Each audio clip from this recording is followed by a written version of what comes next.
Padmashri award ಸಿಗುತ್ತೆ ಆ ಥರದ್ದಿಲ್ಲ. ಮೊದಲು ಅವ್ರದ್ದು ಇವತ್ತು ನಮ್ಮ ದೇಶದಲ್ಲಿ ಯುವಕರಲ್ಲಿ ಅತಿ ಮುಖಂಡತ್ವ ಹೊಂದಿರುವ ಒಬ್ಬ ವ್ಯಕ್ತಿ ಅಂದರೆ ಅಜಿತ್ ಪವಾರ್ ಅವರು. ಅಜಿತ್ ಪವಾರ್ ಅವರು ಅವ್ರ ಕಾಕ ಶರದ್ ಪವಾರ್ಕ್ಕಿಂತನೂ ಭಾಳಷ್ಟು ಪಾಪ್ಯುಲರ್ ಇದ್ರು. ಯಾಕಂದ್ರೆ ಮಾತಾಡಿದಂಗೆ ನಡೀತಿದ್ರು, ಬಡವ್ರ ಜನರು ಕೆಲಸ ಮಾಡ್ತಿದ್ದರು. ಅದಕ್ಕೆ ಇವತ್ತು ಅವರು ಮಹಾರಾಷ್ಟ್ರದ ಉಪಮುಖ್ಯಮಂತ್ರಿ ಆಗಿ ಆ್ಯಕ್ಚುಲಿ ಅವ್ರಿಗೆ ಮುಖ್ಯಮಂತ್ರಿ ಆಗಬೇಕಾಗಿತ್ತು, ಆದರೆ ದುರ್ದೈವ ಅವರು ಆಗಲಿಕ್ಕೆ ಆಗಲಿಲ್ಲ. ನಂದು ಮತ್ತು ಅವ್ರ ಕುಟುಂಬದ ಭಾಳ ವೈಯಕ್ತಿಕ ಸಂಬಂಧ. ನಾನು ಹೋದ ತಿಂಗಳು ಮಿರಜ್ಗೆ ಬಂದಿದ್ದರು ಅವರು ಪ್ರಚಾರಕ್ಕಾಗಿ. ನಾನು ಹೋಗಿ ಭೇಟಿಯಾಗಿದ್ದೆ ಅವ್ರಿಗೆ. ನಮ್ಮದು ಯಾವ ಕೆಲಸ ಇದ್ರೂ ಸಂಸ್ಥೆ ಕೆಲಸ ಸ್ವತಃ ವೈಯಕ್ತಿಕವಾಗಿ ಬಂದು ಕೆಲಸ ಮಾಡಿಕೊಟ್ಟದ್ದು ಉದಾಹರಣೆಗಳು ಅದಾವೆ. ಉದಾಹರಣೆ, ನಮ್ಮ ಮಹಾರಾಷ್ಟ್ರದ scheme health scheme, Jyotiba Phule scheme ಇಡೀ ಕರ್ನಾಟಕದಲ್ಲಿ ಒಂದೇ ಆಸ್ಪತ್ರೆ ನಮ್ಮದು ರಿಕಗ್ನಿಷನ್ ಆಯಿತು.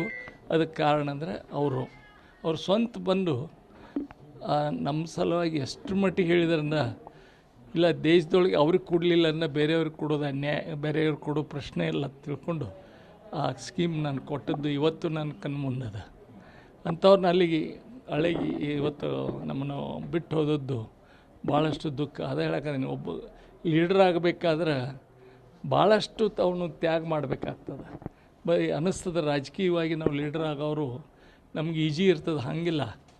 ಜನರ ಆಶೀರ್ವಾದ ಎಷ್ಟರ ಮಟ್ಟಿಗೆ ಬೇಕಂದ್ರೆ ಅದನ್ನು ಹೋರಾಟ ಮಾಡಿ ಈ ಸ್ಥಾನಕ್ಕೆ ಮುಟ್ಟಿದ ಒಬ್ಬ ಯುವಕ ಕಳ್ಕೊಂಡು ಇವತ್ತು ದೇಶ ಬಡವಾಗಿದೆ ಅಂತ ಅನ್ನಿಸ್ತದೆ.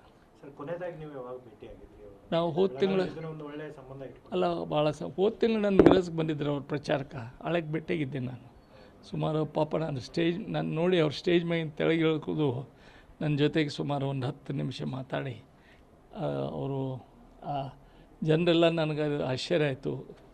ಅವ್ರನ್ನ ತೆಳಗೆ ಇಳಿದು ನಾನು ಮಾತಾಡ್ಸೋದು ನೋಡಿ ಎಲ್ಲರಿಗೆ ಅಲ್ಲಿ ಮಿರಜ್ದಾಗ ಆಶ್ಚರ್ಯ ಆಯಿತು. ಅಂಥ ವ್ಯಕ್ತಿತ್ವ ಹೊಂದಿದ್ದವನು.